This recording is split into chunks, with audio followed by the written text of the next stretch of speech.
আসসালামু আলাইকুম গাইস, আজকের ভিডিওটা একটু অন্যরকম হতে চলেছে। তার কারণ হচ্ছে আজকে ডে নাম্বার 7, কিন্তু আজকে কোনো ড্রাইভিং শেখাবে না, আমাদেরকে ডিরেক্ট একদম ক্লাস করাবে। তো সেই ক্লাসটা আপনাদের সঙ্গে আজকে আমি শেয়ার করতে যাচ্ছি। চলুন, আপনাদের সঙ্গে দেখা হচ্ছে একদম ক্লাসে যে। গাইস, আপনারা দেখতেই পাচ্ছেন কত সুন্দর সুন্দর কাজ ফুল রিক্সায়। আপনাদের যাদের যাদের লাগবে আপনারা কমেন্ট করে জানান, আমি আপনাদের জন্য এনে দেবো। ওয়াও, সাবাস মামা। তো গাইস আমরা এখন কিসের মধ্যে, এই জায়গার নাম কি? আমরা যেখান থেকে আমাদের স্কুল, এটা আমাদের স্কুল, একটা মিনি স্কুল। তো আমরা মিনি স্কুলে চলে এসেছি। আর এটা হলো আমাদের সেই ঐতিহাসিক সেই গাড়িটা। আর আমাদেরকে দুইটা গাড়িতে শেখাবে, এটা ম্যানুয়াল আর এটা হলো অটো। তো আমাদের ওইটা ম্যানুয়ালটাতে শেখা হলে আমরা এটাতে শিখবো। আমার গাড়িটা যখন আমি বের করব গ্যারেজ থেকে, প্রয়োজনীয় জিনিস যেগুলো আমার চেক করতে হবে অবশ্যই। প্রথমে আমি জ্বালানিটা চেক করব প্রথম।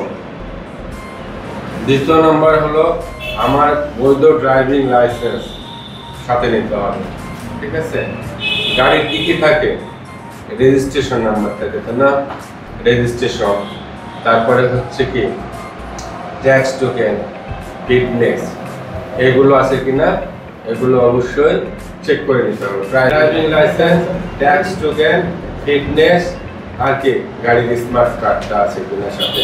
এগুলো প্রথম হলো আমি ডানে অথবা বামে যে লেনেই যাই কি করতে হবে? ইন্ডিকেটর দিতে হবে, ঠিক আছে? তাহলে 1 নম্বরে আমি কি করব? ইন্ডিকেটর দেব। 2 নম্বরে আমি ডানে অথবা বামে যেদিকেই মুভ করি সেই সাইডের মিরর দেখব। 3 নম্বরে কি করব? স্টিয়ারিংটা ডানের লেনে গেলে ডানে কাটবো, বামের লেনে গেলে বামে কাটবো। কুলিং সিস্টেম কয় প্রকার? কুলিং সিস্টেম 2 প্রকার। একটা হলো কি পানি দ্বারা হয়, আর একটা কি বাতাসে। একটা কি রেডিয়েটর, একটা কি কুলিং সিস্টেমের প্রধান অংশ। তারপর কি মোবিলটাও কিন্তু কুলিং সিস্টেমের অংশ, ঠিক আছে? মোবিলে কি করতেছে? 1 নম্বরে তাপটা শোষণ করতেছে তুলনামূলক। আর যদি শুকনা জায়গায় ঘর্ষণ বেশি হয় সেক্ষেত্রে হিটটা বেশি হবে না, এই হিটের হাত থেকে কিন্তু মোবিলটাও বাড়াচ্ছে। আর পানিটা কি করছে? ওয়াটার জ্যাকেট সার্কেলের মাধ্যমে পুরো ইঞ্জিনের মাঝে সে ঘুরতেছে।